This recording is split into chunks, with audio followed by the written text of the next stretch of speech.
زمین و آسمان کی تخلیق سے پہلے، وقت سے پہلے، جگہ سے پہلے اور ہر مخلوق کے وجود سے پہلے صرف اللہ تھا، اکیلا، بے نیاز اور کامل۔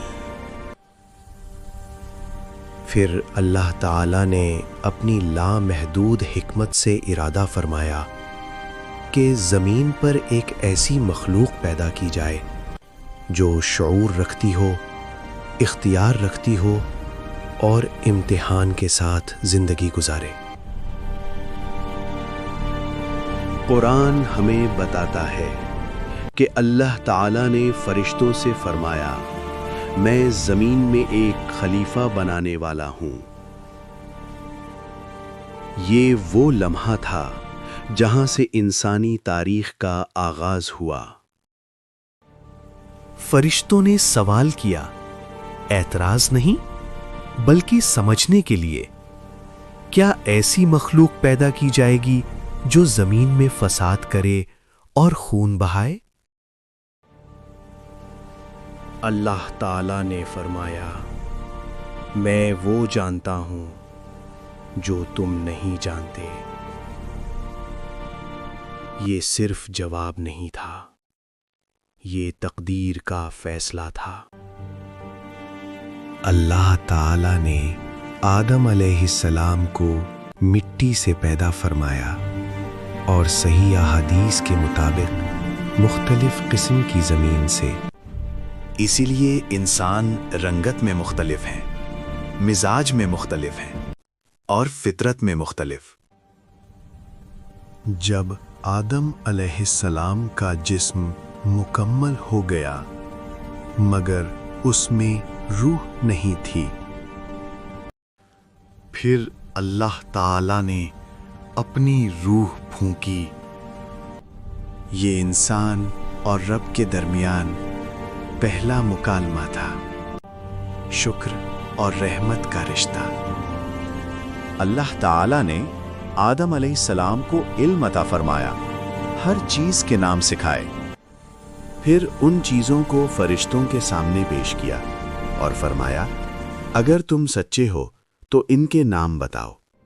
فرشتوں نے عرض کی، ہمیں اس کے سوا کوئی علم نہیں جو تو نے ہمیں سکھایا۔ پھر اللہ تعالیٰ نے حکم دیا کہ آدم علیہ السلام کو سجدہ کیا جائے۔ تمام فرشتوں نے فوراً سجدہ کیا سوائے ابلیس کے۔ قرآن واضح کرتا ہے کہ ابلیس جنوں میں سے تھا، اس نے تکبر کیا۔ اللہ تعالیٰ نے اسے اپنی بارگاہ سے نکال دیا مگر اس نے مہلت مانگی قیامت تک۔ اللہ نے اجازت دی لیکن فرمایا، میرے سچے بندوں پر تیرا کوئی زور نہیں چلے گا۔ پھر آدم اور ان کی زوجہ حوا کو جنت میں بسایا گیا، وہ مقام جہاں ہر نعمت حلال تھی، ہر خوشی دستیاب تھی۔ بس ایک درخت تھا جس کے قریب جانے سے منع کیا گیا۔ یہ منع کرنا سزا نہیں تھا بلکہ ایک امتحان تھا، اطاعت کا امتحان اور اختیار کی پہچان۔ ابلیس نے وسوسہ ڈالا اور آخرکار لغزش ہو گئی، مگر یہیں انسان اور شیطان کا فرق واضح ہوا۔ آدم علیہ السلام نے تکبر نہیں کیا، فوراً توبہ کی، اے ہمارے رب، ہم نے اپنے اوپر ظلم کیا۔ اللہ تعالیٰ نے ان کی توبہ قبول فرما لی۔ پھر حکم ہوا زمین پر اترنے کا، سزا کے طور پر نہیں بلکہ مقصد کے ساتھ۔